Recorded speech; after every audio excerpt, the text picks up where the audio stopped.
I remember the days when pickings were slim, where one smutty OVA and a gaggle of reverse harms was supposed to carry our ass through the next 6 to 18 months.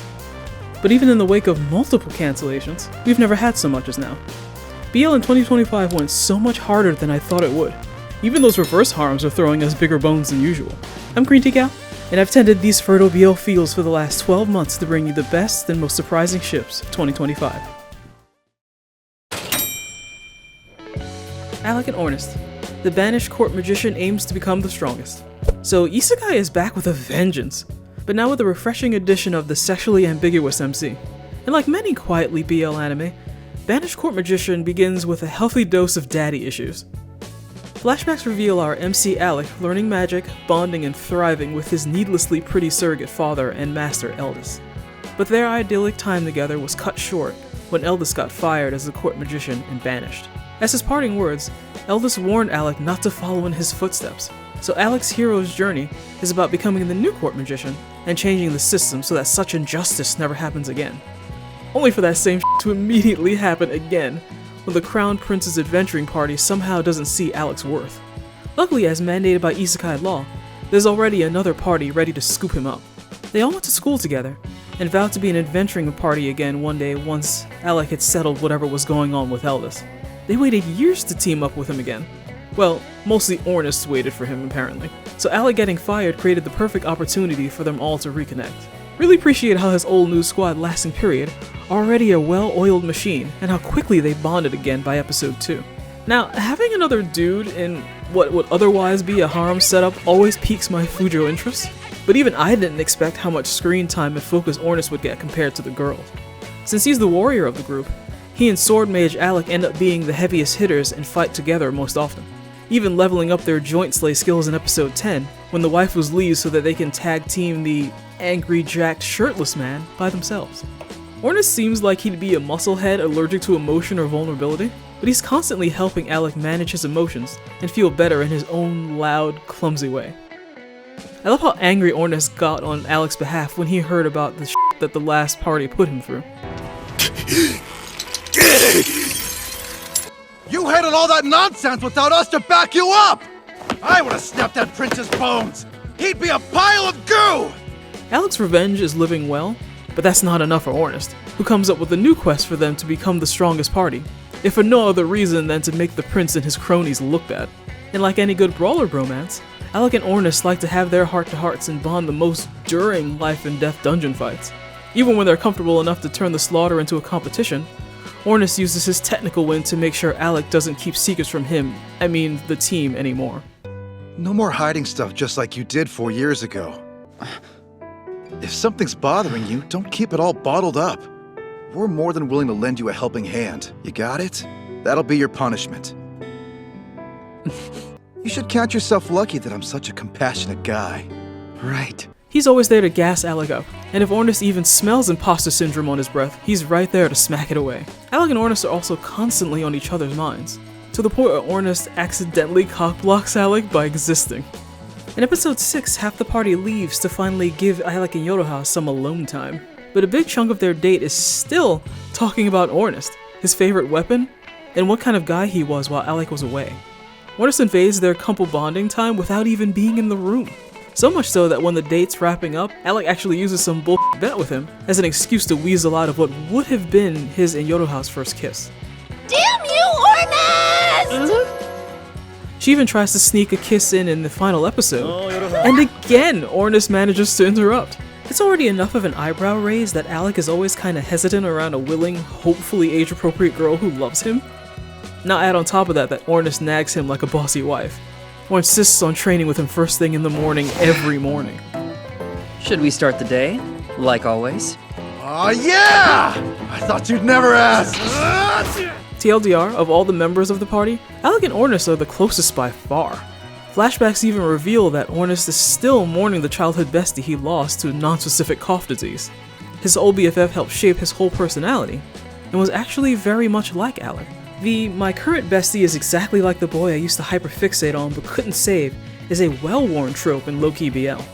As the season wrapped, it was clear Banished Court Magician's story is far from over, but it still left me confident the team and its ride-or-die duo would moonwalk through hell for each other. Gaku and Kai, Fermat's kitchen. This might surprise you, but being a genius doesn't always make life easier. Our math whiz MC Gaku finds this out the hard way when he can't muscle his way past imposter syndrome and fumbles the math Olympics. Apparently there was money on the line, and having a student from a prestigious college fail to impress means funding and credibility go up in smoke. Gaku loses his scholarship, his confidence, and purpose all on the same day. The only thing that seems to calm his nerves is cooking. Gaku thinks he can finally take a break from his own brain and complete a task mindlessly. But since this anime made my list, you already know a sassy, chaotic blonde is about to cartwheel into his life. Rockstar restaurateur Kai leaps over the counter, takes one bite of Gaku's cooking, okay, maybe several bites, Rokamon, and decides he's the kind of diamond in the rough you only see once in a lifetime. I don't know if you noticed, but Kai is kind of an intense guy. And like many of my favorite ships, Kai made it his mission to help Bei reach the stars by any means possible. Since Gaku's ego's been bruised pretty badly, Kai glazes the absolute out of him. To the point where it freaks him out a bit. Not gonna lie, it's actually kind of adorable. Like Kai can't compliment him fast enough, and will metaphorically hoist Gaku up on his shoulder like a trophy to make sure other people recognize his greatness. It's Kai that comes to Gaku's rescue during his all is lost moment in the rain. And thanks to him, Gaku realizes he's uncovered another world of mathematics through cooking, and his depression evaporates. Not only is Kai the one to notice Gaku as a prodigy among prodigies, he even strong-arms the asshole chairman that threatened Gaku with expulsion into letting him stay, bowing his head and praising him in front of the angel investors. Things move fast after that, and Gaku officially starts working at Kai's restaurant that same episode. Their time together is a series of high-stakes, high-reward cooking exercises. Gaku was forced to grow, innovate, and prove himself daily, all to satisfy the hardest-to-please clients and Kai himself. Kai will certainly help fuss and flatter Gaku, but as supportive as he is, Kai very much uses the carrot and stick method. Okay, that's putting it mildly. Kai flips like a switch. The compliments get further and further apart, and he becomes a harsh mistress that regularly pushes Gaku well past his comfort zone. Kai even threatens to fire him and send his ass back to the boonies if he's caught lacking even once. But he only does it to sharpen Gaku's skills like a knife. So Kai's never above using tough love, brutal honesty, negging, and open threats to get Gaku to be his best self, and to bolster his confidence in a way only constant testing can do. Because Kai knows better than anyone, the world of cooking, let alone his busy restaurant, is an insanely stressful place and you need the thickest of skins to survive there. Luckily, Gaku couldn't be more excited to continue his journey of math and cooking with him, even going so far as to quit one of Japan's best schools just so he can challenge the gods of cooking full time. But pursuing his new yet old passion means he can't stay on campus anymore. So naturally, the romance kicks it up a notch when Gaku moves in with Kai abruptly in episode 4. Now they're together pretty much 24/7, in and out of the kitchen. Since this living arrangement looks pretty zesty at first glance, when they arrive, a half-naked waifu just happens to be there. She takes one look at Gaku and assumes he must be some new boy toy for Kai before he kicks her ass out. Kai, とうとう故障まで抱える身分になったの? The image of Kai not giving two shits about the woman who may have just warmed his bed is not lost on me. So it's no surprise the anime is constantly trying to dodge them allegations. Other characters are allowed to give Gaku affection, but Kai isn't. Despite living and working together, the show will usually bend over backwards to make sure they're never alone together for long. Even when an exhausted Gaku is having a nightmare alone on their couch after work, Rana's just at their house for some reason with her shirt undone. The show is keen on having Gaku pose to look like he's about to kiss Tan Waifu in episode 5, or caught in a love triangle in episode 7, but he has no actual interest in either of them outside of platonic friendship. If Gaku's hung up on anyone, it's the two different men he feels he needs to impress. The intense and somewhat transactional environment Kai created in his kitchen may shape Gaku to be the perfect chef one day, but at the expense of his nerves and a normal friendship where they're equals. Gaku's in a constant state of needing to prove himself to Kai, and will wake up in a cold sweat from nightmares of being abandoned by him. Kai-san!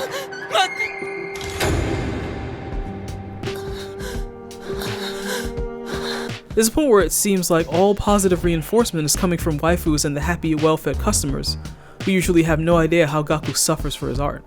If Kai praises Gaku at all later in the season, it's immediately followed by disappointment or some sort of humbling. The show started with things being so supportive and nurturing between them. Gaku might be a better chef with each passing episode, but Kai never wanting Gaku to get overconfident or rest on his laurels just ends up looking like abuse. Was toxic hooking boyfriends on your BL bingo card? Cause it wasn't on mine. Eventually the dynamic Gaku and Kai have at work starts to spill over into their home life. I was kind of glad when they might spend more one-on-one time together when Kai teaches him the ins and outs of dessert. But being forced to start from scratch skill-wise actually pushes Gaku to his breaking point, and he finally confronts Kai about his frustration. Without the subtitles, this just looks like a heated lover's quarrel. So two different people decide they need to bother them right the f now. Like I said, this show is terrified of leaving them alone, but weirdly okay to have Milo, all up in Gaku's face instead. Like, it doesn't even matter what he's saying here, he's doing a lot right now. This whole situation is so f***ing ridiculous, it triggers Gaku's fight or flight response. Blonde waifu from episode 4 sees him distraught, and immediately assumes Milo and Kai were too rough with him in bed. And if I didn't know any better, I'd agree with her. Anyway, Kai is the way he is, because he lost his old bestie after defeating him for the #1 spot. Turns out it's pretty lonely at the top, so now he's in the habit of pushing everyone dear to him away. Kai's no Gordon Ramsay, but there's a level of masochism needed to keep working with him. So he's not surprised when Gaku stumbles his way back to him, because he knows he loves a challenge and hates to lose. Even with frayed nerves, no sleep, covered in flop sweat, with tears in his eyes, their training continues until Gaku passes out and collapses in his arms. Harsh as his tutelage might be, Kai is finally able to push Gaku to do what even he finds impossible. Gaku goes full galaxy brain, and is able to make a dish only he as a former mathematician could think up. Everyone loves it, of course, and Gaku defeats the concept of dessert by fully merging cooking and maths the way he always wanted. He gets the kind of high I imagine gamers get after defeating an Elden Ring boss, which means he and Kai are finally on the same weird-ass wavelength. Once you realize this whole show is about Kai finding the uncut gem that is Gaku and obsessively carving him into what he thinks is the best version of himself, you kinda can't unsee it. Cedric and Anna. Nickel, the elf girl's cat is secretly an S-rank monster. I've said it before and I'll say it again, BL found an ecchi aimed at boys just hits different. Because the poster and premise do very little to give away how unique and inclusive this raunchy fantasy anime would turn out to be. When I first saw Innkeeper Anna in all his fetish gear glory, my Fujo interests were piqued. Where y'all going with this? I'm no stranger to overly zesty shit making its way into anime aimed at straight men, but it's usually served as a vaguely homophobic joke. That way insecure male viewers can enjoy the gayness without having their heterosexuality feeling challenged. Then the end credits roll, and my eyebrows go up again, at no less than 3 male-male pairings sprinkled in. BL in straight ecchi anime is always in your face and unambiguous. There's no context to read with them. Anna and Cedric are canonically a happily married or at least bonded gay couple. Cedric even flat out tells the audience his gayness actually opened up some unique life and job opportunities that a straight family man might not have been able to capitalize on. It's just casually a part of his backstory, and not his entire personality like an actual human being. These two even twist the usual stereotype by making Cedric a tater top. I don't know what it says about us as a society that the anime to give us a canonically on-screen gay couple that aren't killed off or treated as a joke comes from the most degenerate ass show to air that season. But a win's a win, I guess. Considering the target audience, Cedric and Anna content is pretty minimal. Anna may hang around to congratulate Taya and her kitty on their latest victories, but it's not until episode 11 when he comes out of adventurer retirement to sail away with them. But he's really just there to see his boo again. It's all hands on deck with the main demon baddie and his army, and our favorite canonical couple gets caught up in the battle. And they decide to participate in the gayest way they can imagine, by ice skating. Yes, really. あなたと一緒に戦えるなんてドキドキしちゃう。僕もだよ。それじゃあ始めようか。踊りましょう。二人で。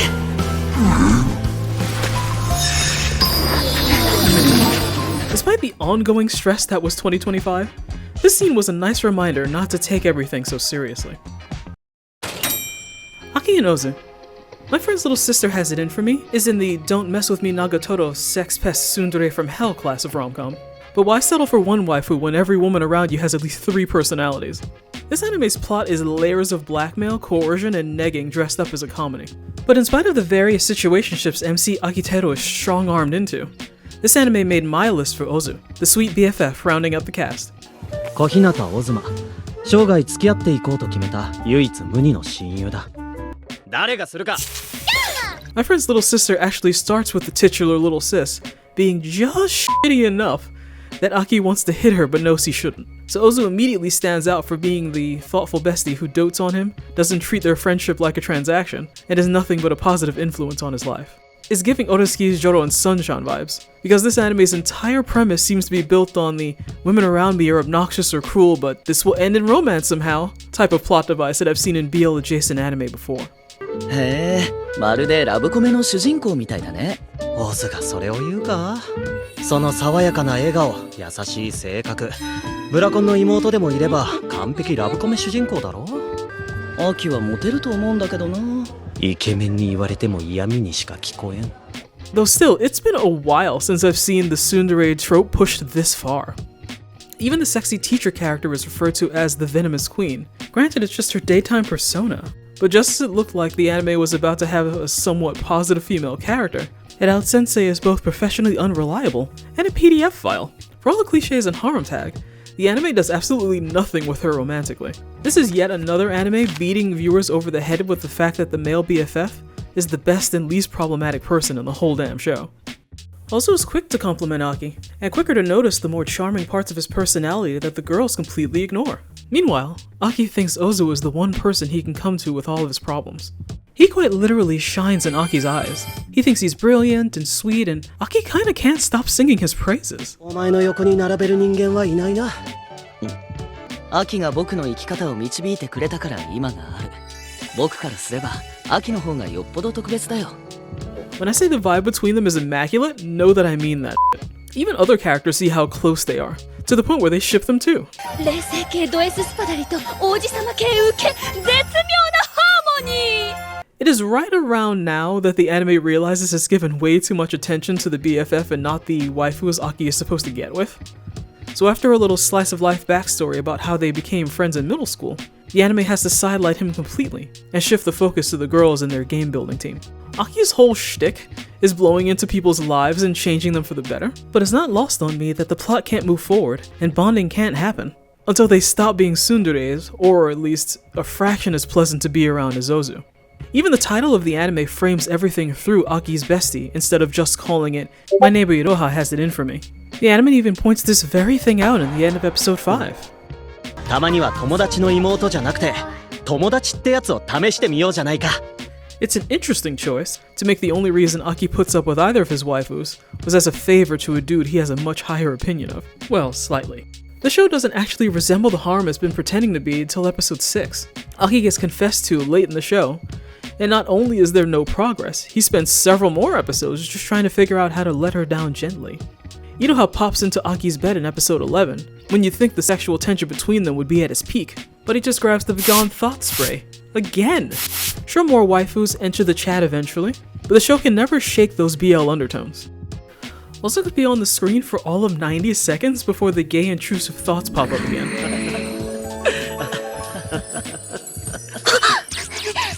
Honestly, even if I wasn't watching this anime to mine it for BL moments, Aki needs a friend like Ozu.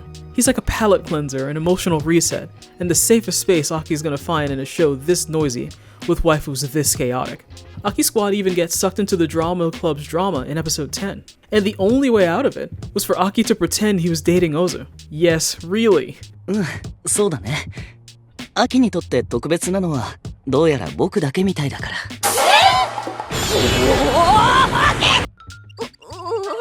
And if you still care, by the end of the season, after pretending to be a couple in a play, Aki and Iroha are pretty much right where they started in episode 1, with no real progress even in the source material to this day. Rakawa and everyone. Cutie High Defense Club Haikara. What do you mean everyone? You'd think a campy magical boy anime about beating nonsensical bad guys with wands and rainbows in an all-boys school would be the kind of show that would have ships for days. Yet somehow 3 seasons, a movie, and an OVA later, I'm only now getting to talk about it again. I wonder if creators realized they'd only fed us fan service and not proper Fujo bait all this time, because they seem to be trying to make it up to us in spades. Season 4 has turned the zestometer way up, with, no joke, 4 separate ships. The first 2 are more joke BL and casual flirting than anything. Pretty sure Narushi is the disaster by. But right around episode 8, the show decides to introduce a supreme pretty boy that all the other male students can't help but swoon over. It's also in this episode that the anime sneaks in some backstory for the leader of the antagonistic student councils, Suzureto. Yes, his name is straight, he is not. Apparently he and Shinkuro grew up together. It was Shin that helped Su live a little and play like an actual child after his strict and sheltered upbringing. Su low-key misses those days and the friend he used to share them with.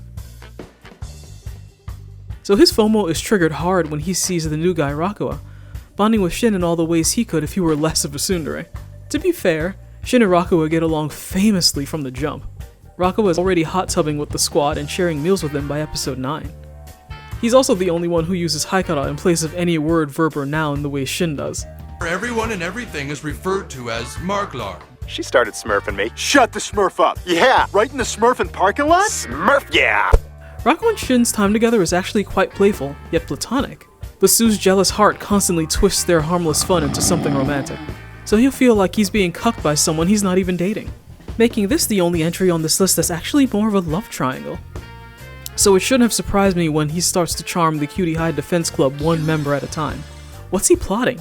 Is he actually an incubus? Making the Cutie High boys hard isn't exactly a crime. I really wasn't sure what his endgame was, other than to make Fujos happy. When he manages to win over Narushi, who actively hates him, I knew some supernatural power must be in play. Only Sutoreto seems to realize something's up. Pretty boy Rakuwa was way too good to be true, and had been buddying up to them just to sow seeds of anger and jealousy. If they're too busy fighting over him, they won't be able to fight the forces of evil. It's the gayest version of Saturday morning cartoon villain logic ever, and I'm here for it. But since there's only 3 episodes left, they muscle their way past their jealousy and save the day as usual. So Rakuwa moves on to menace the baddies of the anime, the student council. He sees some tension with the secretary, Tatsuka, and watches him hate having to play second fiddle to dudes he think are beneath him. And yes, this is another potential ship, bringing the total to 5. Anyway, Rakuwa puts extra oomph into charming him, and makes sure the other students never forget his name again.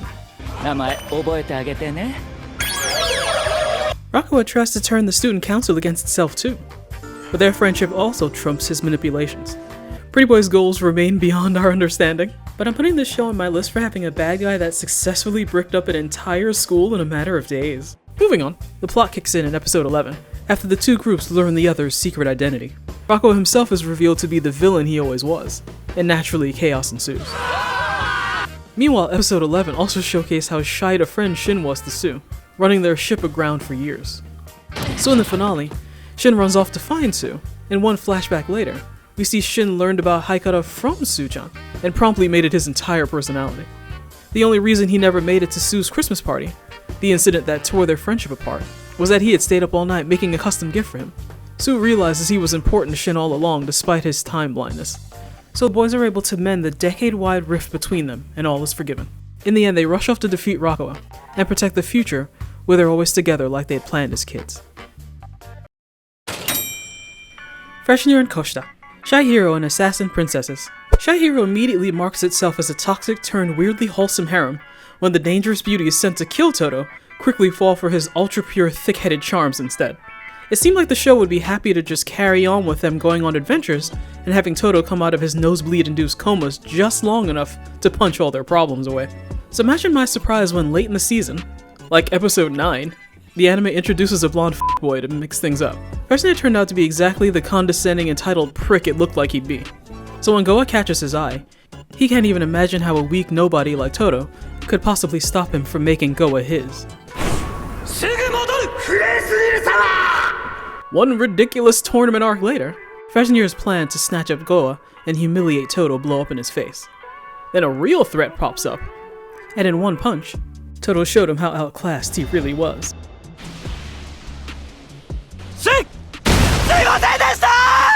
Bro changes tune so fast, and goes from a hater to a groupie in an instant, demanding he join their team and learn his new master's ways. I thought maybe the show was just joking with this plot twist, but by the end of that same episode, Freshman Year's having lunch with the group like he's known them for years. Blondie doesn't end up joining the team. Instead, episode 10 treats us to what I'd like to call a flash-in-the-pan bromance. Koshta, the talking monster armor that showed up at the end of episode 8, is actually his oldest and dearest friend. They of course met as children, when the armor was still in its infancy, but given an adult dose of fantasy anime level racism. Vesnir is the only human to treat Koshta like he mattered. そんな僕を初めて攻撃せず手を差し伸べてくれたのが僕と同じく子供だったフレースニル様なんです。 His kind words and friendship got Koshta to see his own worth, and he slowly learned to hold his head up high when villagers looked down on him. This unlikely pair of hero and monster formed a genuine bond, and they've been inseparable ever since. If you can't tell by his everything, Vesnir isn't like other adventurers. He's capricious and takes whatever mission catches his fancy, so long as he and his armored life partner do them together. この男は全く困ったやつで態度はでかくて大体嫌われるしでも根はいいやつなんです。魔物と人間種族は違えど彼と僕の間には確かな絆がある。 They even walk off into the sunset, a calling card for this is secret BL I learned from Oresuki. They managed to just tiptoe past the are they dating allegations, since Armor Senpai literally doesn't have any flesh, and thus, no meat. Since I leave no stone unturned, skipping such a wholesome out-of-nowhere bromance just felt like a crime. Orlox and Mizrak. Castlevania Nocturne Seasons 1 and 2. I swear this is the year of Love is Love Humans Sold Separately ship. Problematic vampire Orlox and his beefy new Templar boyfriend Mizrak are right at home in the ever-popular queer variant of star-crossed lovers. As a persecuted creature of night, and a man of faith taught to hate and kill everything that offends his god, they both have to push past decades of fear and resentment, but against all odds, their love manages to blossom anyway. The story actually started back in 2023 with Season 1. This healing the cycle of hate and generational trauma with love subplot was hinted at even in Orlox's first on-screen act, A Crime of Passion. He kills MC Richter's mother in vengeance over his slain Mohican lover years prior. The show is constantly teasing the idea that these night creatures are not the soulless, uncaring abominations humans take them for, because the number of times Foxy Loxley has put himself in danger for the demon hunters who in any other circumstance would want him dead continues to prove that theory very wrong. As side characters, he and Mizra can get but so much screen time, but boy do they make the most of it. Despite the show's gory subject matter, they meet in a surprisingly romantic setting, Castle Gardens. Maybe it was the way the sun hit the sweat on his brow, but Mizrak caught Loxley's eye right away. But instead of just drinking him dry like any other human, they exchange witty if combative banter. Who the fuck are you and what do you want? Orlox knows he's in no real danger being one of the strongest vampires in the franchise to date, and decides to just play with his food. In every sense of the word. Orlox is clearly the kind of man that moves fast when he sees what he wants. Let's do this again. Somewhere more comfortable. But the ease in which he talks this man into bed needs to be studied. Because Mizraq takes one look at him and his unshakable faith and hatred for night creatures just f***ing evaporates. Now I'm thrilled they hit it off, but it doesn't change the fact that they're essentially on two different sides of the battle against Erzsebet, the big bad of the series. While Orlox is technically playing both sides, he and Mizraq don't see eye to eye on basic conflict resolution. Coward! Let me go! She'll kill them! If you go back, she'll kill you. You wouldn't understand. You're an animal which lost its soul centuries ago. That angry comment could have easily been the last nail in their situationship's coffin before they go their separate ways to live the last hours of their lives apart. Luckily, Alucard shows up to save the underleveled crew from an unwinnable fight. Yes, Alucard, you see the fit! By season 2, they've survived to be frenemies with benefits another day. While Mizraq keeps trying to play the "You're a soulless monster" card, he's taught a very clear and painful message during the massacre in episode 2. If he was on the fence about it before, with Maria's recently turned vampire mom, Mizraq sees firsthand the enormous difference between creatures like Orlox and real abominations. Orlox saves him from running headfirst towards his own doom yet again, and Mizraq weeps in his arms, feeling the full weight of his own powerlessness and mortality. She'll kill you, and that will be the end of it. Since a character arc can't exactly end on episode 2, the plot needs him to be hard-headed about it. As a Templar and staunch man of faith, the idea of fighting and dying for a just cause is practically his life's calling. So Mizraq digs his heels in about his sacrificial and fatalistic brand of heroism and leaves Loxley on red, only to have his faith shaken as he sees men more devout than him fall to the dark side. But Loxley never leaves his side for long and comes to him again in episode 4 to warn him about Erzsebet's plans because he has every reason to worry. His obvious concern has Mizrak soften his position on night creatures slightly, now thinking of Loxi as honorless instead of soulless, and cursing himself for ever being with him. But this time, Orlox isn't buying it. Yet what stirs your heart is not disgust or hate. What is it then?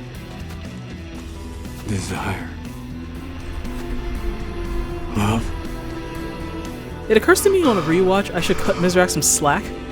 Being a gay Templar dating a vampire of color during a demon apocalypse in the woke and tolerant 1790s is kind of a lot. But it's plain as day how hard he's suppressing his affection for a creature he claims to be ashamed of.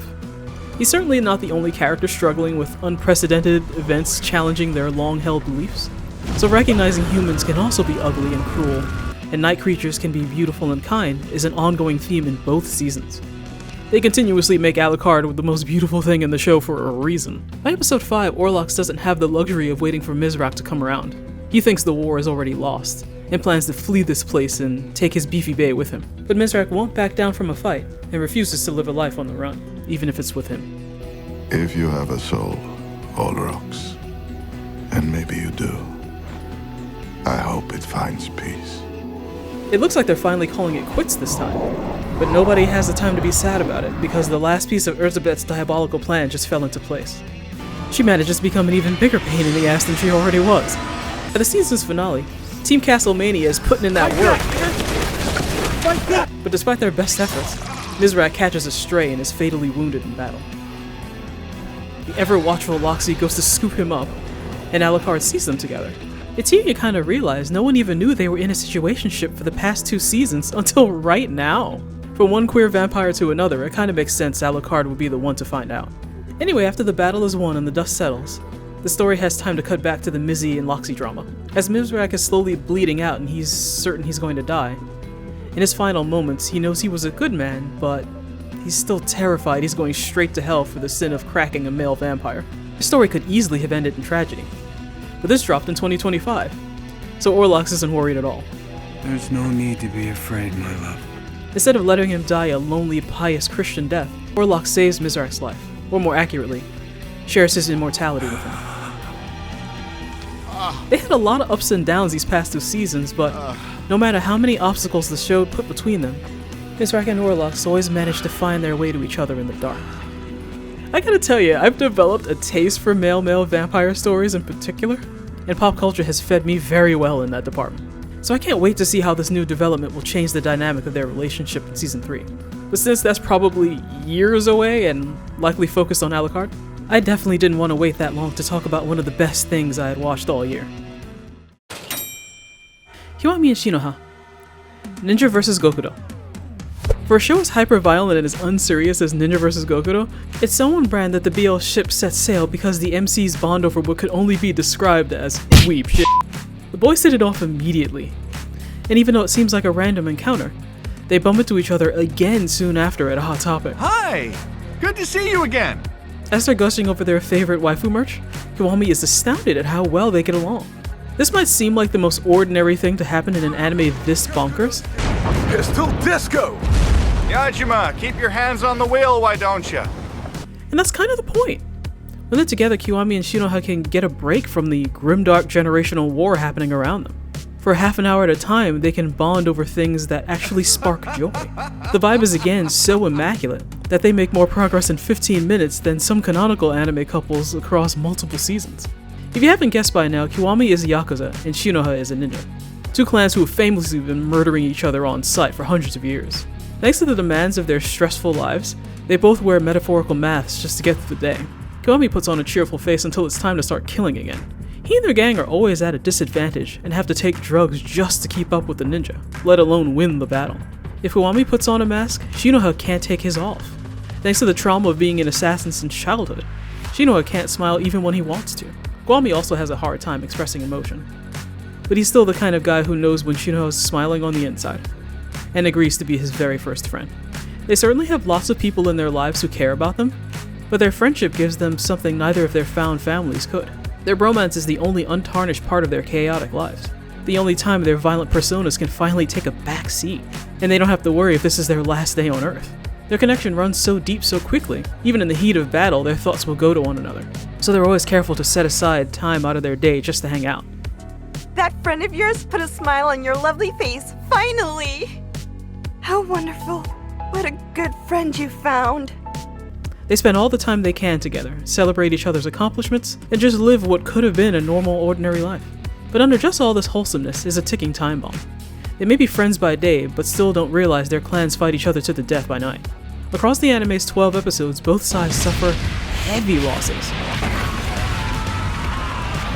The irony is that Kiwami himself has unwittingly killed a man his bestie considered family, and was the one to console him about it, all without knowing he was the reason for his grief. That's right.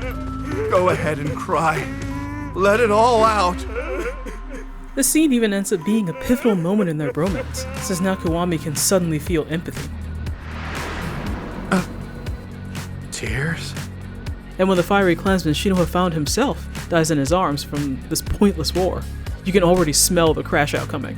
But episode 4 rolls around and things cool down surprisingly quickly. Shinoha's out sulking over his lost comrades, but gets a pick-me-up when Kiwami happens to be in the neighborhood. What a coincidence. Are you out for a stroll? They always seem to forget what was bothering them when they're together. The late-night joyride allows them both to blow some steam and remember the best thing to do when you lose someone important. But just keep charging ahead. Kiwami's emotional support twink says exactly what they both needed to hear, and they perk right up even after so much death. They successfully survive another episode, and 2 of Shinoha's zestiest clan members take it upon themselves to heal his injuries, making episode 4 a welcome reprieve. But the senseless violence never actually stops. Most of the show's runtime is a montage of property damage, ore farming, and colorful goons tearing through each other in increasingly outlandish and vaguely homoerotic ways. The hell? Damn, he keeps attacking that one spot over and over again! Can't take it anymore! Shinoha's a top, apparently. Granted, it's not a romance anime, but as far as I can tell, there are no hetero ships or even much of the kind of fan service you'd expect from a show aimed at boys. But plenty of dudes enjoying each other's company. This is what's known as a cowboy kiss. You've definitely seen it before. And an even zestier anime. Episode 3 even introduces the idea of the enemy earning your respect and killing them out of love. Considering the obvious comparisons to the romantic tragedy Romeo and Juliet, end credits are foreshadowing a pretty grisly end for our heroes. Even if Kimura and Shinoha don't kill each other directly, they still might not survive the war they inherited. Several duos seem to die weirdly romantic deaths in this anime. There's a mobster duo who meet their end biking towards the ninja leader in episodes 5 and 8, and after they're dismembered, the best they can hope for is their heads being kicked towards each other so that they can at least die together. Another queer-coded couple dies in a similar way in the very next episode, and then again in episode 11. They die in a heart-shaped pool of blood this time, just in case the metaphor wasn't hitting hard enough. The death toll eventually gets so high Shinoha and Kimura are losing multiple dear friends in every single episode. Even the one other person who knew Shinoha's bestie's true identity dies in episode 6, so when the day comes that they'll have to face each other, it'll come without warning. The corpses and severed heads they leave behind are like horrible breadcrumbs, leading them to each other in their inevitable clash. But the odds are good that they can push past their centuries-old feud and spare each other in the face of this miraculous friendship. Shinoha apparently is the only person who's ever inspired empathetic feelings in Kiwami. The star-crossed brothers finally run into each other during a terrorist attack in episode 9, but even with all the telltale signs, and a giant Bowie knife in Kiwami's hand, they manage to lie to themselves about the other's identity. Shinoha even risks his life over and over to protect him, which itself is tipping Kiwami off that Shinoha's not who and what he thinks he is. Kiwami has to muscle past every suspicion and fight-or-flight instinct. Just admit it already. There's enough evidence this boy is most likely a ninja! But he's determined to hold on to his friendship with Shinoha, and the little slice of happiness and normalcy they've carved out for themselves. They finally finish off the footballer and think they have a second to catch their breath, but Blood pulls an Akaza and punches Shinoha after his head leaves his body. Shinoha falling from this height and surviving would prove beyond the shadow of a doubt that he's a ninja, but again Kiwami pushes past his own self-preservation to lunge and catch him anyway. You gave me everything! I was empty, but you gave me so much! If I lose you, I'll become empty again! It's all very sweet, and they seem to get transported to a field of flowers for a split second. I'm sure that won't be important later. They split up to divide and conquer, manage to survive, defuse the bomb, and rescue the Prime Minister.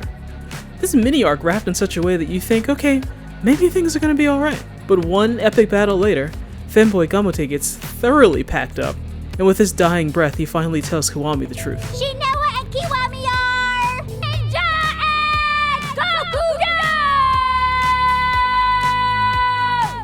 Well done, my son. You've completely destroyed me. Shinoa also gets this rude awakening when he's shown that his first friend is responsible for the deaths of so much of his found family. They take the news surprisingly well. How can you be my enemy? Now I have to kill my dearest friend. So season 1 has the sheer f***ing audacity to end on this big a cliffhanger? If it does get a season 2, I'm sure they're gonna milk this feud for all it's worth. But if the opening credits are any indication, Shinoa and Kiwami might find a way to stay together, but they might not live long enough to enjoy the company. Because we all know BL loves nothing more than a doomed ship. Multiple. Skate the Infinity, Season 1, an extra part. Honestly, do I even need to say anything? Skate is the kind of show that's so subtly unsubtle about its queer themes that I could read cake recipes over random Season 1 footage and still make my BL point. Joe and Cherry already had combative just already energy in the main series, and the OVA just added gasoline to their romantic fire. I get the everything you can do I can do better vibe. If you were thick, you could interpret their dynamic as heated rivals. But even in the movie that coined that phrase, the specific trope predictably leads to chemistry and burgeoning romance. So as students and later as man-children, whatever Joe and Cherry have going on seems to blow right past competition. They are way too in each other's faces over stupid shit for it to be mere ego, especially for guys their age. Their entire segment of the OVA is them going to pieces over petty nonsense, then getting themselves in trouble, only to keep squabbing during their punishment. When they'd finally calm down, they pass some kids on the way home. Since the kids are more honest, they get to enjoy the kind of friendship Joe and Cherry wish they could have. Because God forbid they just admit they like each other's company, let alone acknowledge the sexual tension between them. The one genuine moment they allow themselves is when they end up bonding over skateboarding, and then stumble back to each other by accident. Joe and Cherry's ship has always stood in stark contrast to the supportive instead of combative one of Reiki and Manga. What would be shouts and insults to the so-called adult are hand-holding and piggyback rides for the best boys. As the poster children of modern fluffcore BL, the anime has to manufacture a buffer between them and their bromance in the form of babysitting, keeping their scenes as innocent and unromantic looking as possible, because God forbid they're left alone indoors for a second. But by the end of their already short OVA segment, the show can barely be bothered to pretend they're not just waiting till they graduate to skate down the aisle. But as much as I love the rest of the cast, I can see why the OVA left Adam and Tadashi for last. The amount of unspoken tension between them surprises even me. Since they're adults, real adults, tiptoeing past skinship into actual yaoi territory is the most likely with them. Such a good boy. You have performed exactly as your master ordered. Adam is high-key a sexual predator.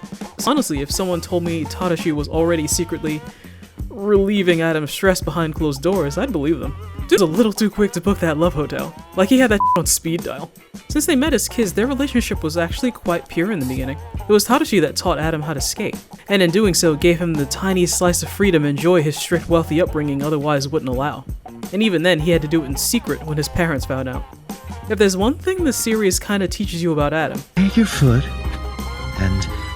oh, may I touch you? Okay, two things. It's despite the bravado, theatrics, and the adrenaline junkie competitions he funds with embezzled money, he's actually quite lonely. He and Tadashi might be shippable, but as boss and yes man, the relationship is unbalanced.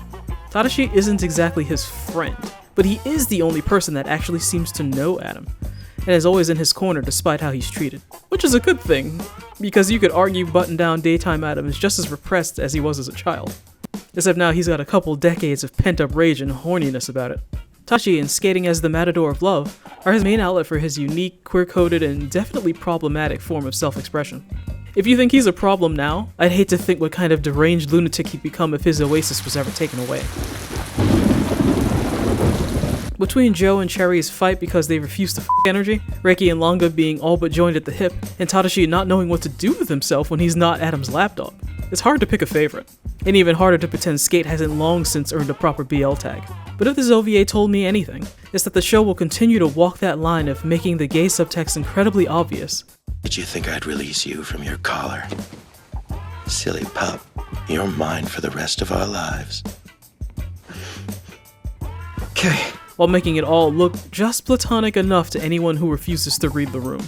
Skate has become a master of this, because I can't be the only one that kept expecting Adam and Tadashi to kiss in the 2 minutes they're awake and in the same scene together? It's a nice touch that Adam is in the Matador outfit, but without the mask. He tends to lose it when his two personas kind of blur together, and he's being his most authentic self. For a toxic drama queen, this is about as caring and unselfish as he gets. This OVA dropping after so long without fresh skate content was already a treat. Watching Adam look like he can barely keep his suddenly gentle hands off Tadashi was icing on my Fujo cake. Gwen and Miyuki. Kulong generic romance.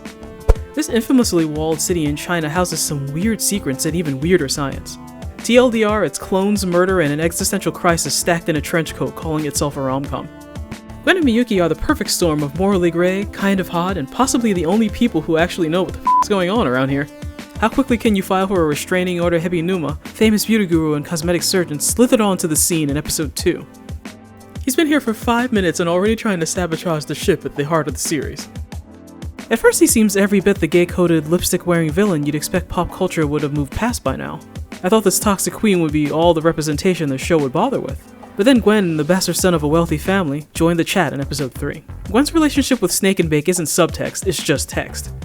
I'm so used to anime dancing around the issue or refusing to confirm or deny a would-be BL couple, but 2025 just fell over itself with examples of what a real gay anime romance could look like. Bonus points for the fact that this isn't even the only BL ship the anime hints at.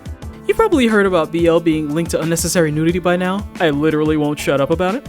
So I can't stress enough the anime deciding to show Gwen's ass before showing us his face to establish him as a main character. The question about him joining him for dinner, the super chill way the anime tells us they've just got done porking, Miyuki sunning all of China for no reason. The whole scene is screaming, "They're an item!" as loud as possible without ever opening its mouth. As a couple, Gwen and Miyuki are refreshingly non-toxic. They have a little date with bad matching outfits disguised as an investigation in episode 4. And later we found out Miyuki's very peculiar relationship with his father leaves him feeling drained just by talking to him. So he runs home to his hubby's open arms to recharge. It's surprisingly sweet, and I love knowing he's okay to be vulnerable around him. And because the gay subplot is never loud enough, we even have footage of them actually in bed together. Nothing vulgar, just enough to get the gay point across without pandering or objectifying. Not only are Miyuki and Gwen allowed to, well, exist, their relationship got the kind of depth and care I thought only the main ship would get. They actually act like a real couple. They fight, they forget to pick up the milk, real shit. And the anime doesn't shy away from their physical intimacy, at all. Despite the title, as far as representation goes, this anime is anything but generic. Even though Miyuki and Gwen seem like antagonists at first, their queerness wasn't used to demonize them like you might expect. Instead, they were portrayed in a surprisingly progressive, nuanced way. Gay-coded villains are usually these cackling, outdated caricatures or abusive, women-hating monsters. The show actually took what could have been weird, tropey, one-note plot devices and actually fleshed them out in a way that's so frustratingly rare to see. Miyuki is even intersex, non-binary, and actually hoping for a baby one day. Of course, just as I was busy glazing their relationship in my head, they had a bad breakup in the very next scene. But even the how and why they broke up is a completely believable combination of pride, bad communication, and shouldering burdens alone. Again, like a real couple. After breaking up, their whole subplot could easily have been brushed aside as a one and done. I even wondered if Gwen would start making moves on the MCs as complicated. But episode 7 treats us to a flashback of their meet cute in a seedy bar, showing how quickly they literally and figuratively opened up to each other. Miyuki can read Gwen like a book, and Gwen's immediate affection for him transcends his nebulous gender in a way that completely caught Miyuki by surprise. They're quirky and flawed and somehow imperfectly perfect for each other. It's a whole lot of drama, but Gwen's too head over heels to be able to leave Miyuki alone for long. By the final episode, Moonsnake completes his character arc, just as Bae finds him in the same alley where they first met. They have a make-it-work moment, and quickly become one of the only ships I know that actually showed the full cycle of a messy gay situationship. Shiki and Mikado. Togenanki.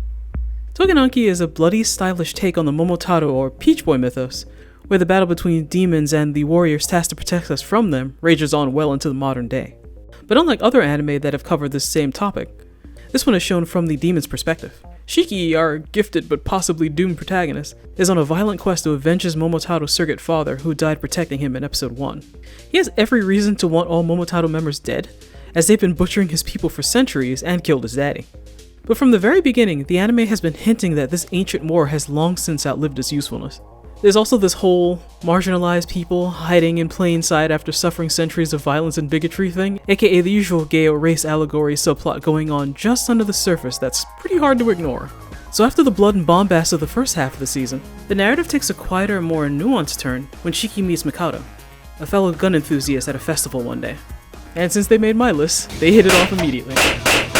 They completely cleaned me out! Both Shiki and his new friend are in disguise and don't recognize each other for what they are, which means they're able to bond in a way that their allegiances and generational trauma wouldn't normally allow.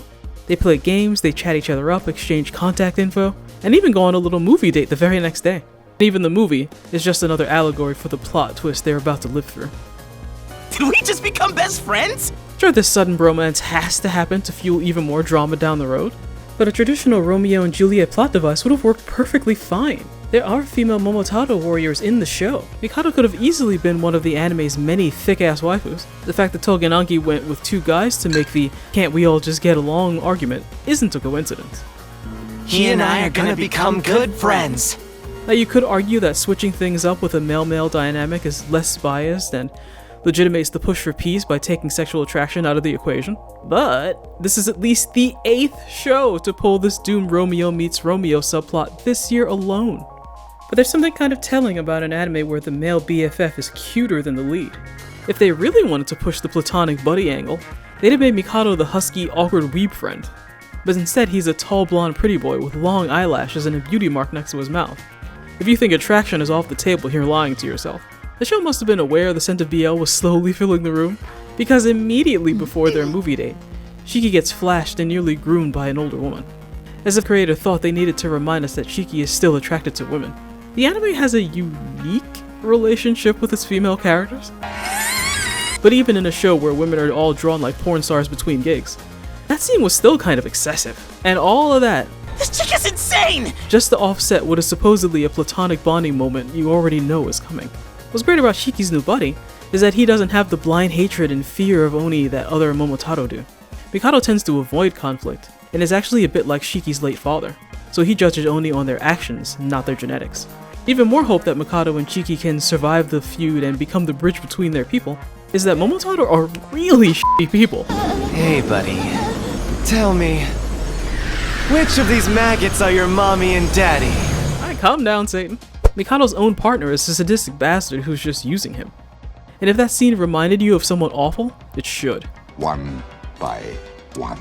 But the anime is as straightforward as its protagonist. It doesn't even bother with foreshadowing, and looks right into the camera to tell us Shiki and Mikado will be in each other's lives a good long time if they play their cards right. Oh, that's amazing! It's so spot on! But their blissful ignorance gets put in danger around episode 16. This psycho figures out Mikado is accidental besties with a demon. He spends the better part of episode 18 trying to unravel Mikado's trust in him, but despite Bro's persistent gaslighting, Mikado stays loyal and willing to believe in his new bestie with the good vibes, even if his confidence is a little shaken. If you'd like to make a call, please hang up. A war breaking out could actually obliterate both parties, so I love how much of the plot and how many lives hang in the balance of them maintaining their bromance. So it's no surprise at all when a carefully orchestrated plot has the boys finally meet and reveal themselves in episode 19. I am Mikado Momodera, of the Momotaro Agency. A Momotaro? Shiki's framed for a bombing, and since the crash out is a canon event, Mikado won't listen to reason. Melodrama ensues, and Mikado leaves the scene with a "next time we see each other, we squabbin'," because it's shonen and guys can't just be friends without trying to kill each other at least once. For real? So you're saying we've got a deathmatch between best friends? I'd do anything to watch that. The anime had been building to this big angry clash. What anger we see is incredibly forced and clearly manipulated by this snake in the grass, that luckily died pathetically in episode 22. But before that, when the Momotaro get lured into an Oni ambush, Mikado is supposedly seething with rage. But when he sees Shiki again, it's not on side at all. Despite all the build-up, Mikado was completely calm when he says they should settle their beef alone outside, and he has to continue to be willfully ignorant for the fight to happen at all, the whole time whining about being lied to like an angry ex. I yapped about how romantic the opening credits were, like the end credits weren't also suggestive. Of all the songs the studio could have picked during the season where the two male leads might fight to the death, they went with a flirty love song about tsunderes. When they finally do fight in episode 23, Shiki spends most of their battle getting shot in the ass and not fighting back at all. He knows this conflict is contrived and refuses to hurt his friend. But like all good BL bestie brawls, Shiki realizes it was a blessing that they met, and unlocks some never-before-seen power. Meanwhile, Mikado is always cool-headed when he fights. But with Shiki, he's all fired up, and the narrator decides to pipe up suddenly about Shiki setting his heart ablaze. Without a doubt, this man would set Mikado's heart ablaze. The anime is weirdly concerned with Mikado's heart, but I'm sure I'm just reading too much into it. Even when Shiki finally snaps and morphs into his blood demon form, he still manages to worry about Mikado while beating his ass. It's right around here that Mikado finally realizes he might have f***ed up. He'd rather pass away than risk Mikado's life for another minute, so he cries and begs for death with the last shred of his sanity. And in doing so, teaches Mikado and the other Momotaro they have been very wrong about Oni being heartless creatures only fit for slaughter. I've been such a fool! Unfortunately, their only hope for survival now is blasting Shiki right in the face and hoping he survives. Mikado. Somehow. Don't die on me! Nobody. Mikado. Don't die, babe! Also Mikado. Don't die! Don't die! Luckily, Shiki survives. He gets turned into a well-done chicken McNugget, but he does live. But the whole situation leaves Mikado emotionally and physically drained. He wants nothing more to just apologize for his little crash out earlier. But he doesn't exactly have the luxury of wanting forgiveness. By all logic, B, surviving Oni should just kill him. But it's already understood that A, Mikado is very reasonable compared to the other Momotaro, and B, Shiki clearly risked his life just to keep from harming him. And they all know better than to get in the way of a perfectly good ship, I mean, reconciliation. Mikado lives to make amends to Shiki not long after. But being the pure boy he is, Mikado? Shiki already forgave Mikado long before he'd even asked. The story is again far from over, but they're both alive and well and would continue to, be friends in the already greenlit Season 2. And that's my list. Which was your favorite bromance from 2025? I definitely wasn't able to watch everything that aired, and I had at least 11 ships to choose from by February. But worry not, any pairing that didn't make my best of list will probably make some future video. Because it's never too late to celebrate all the tender moments and husbandos we've met along the way. Anyway, here's to the new year. I've been Green Tea Gal. Allow me to play you out.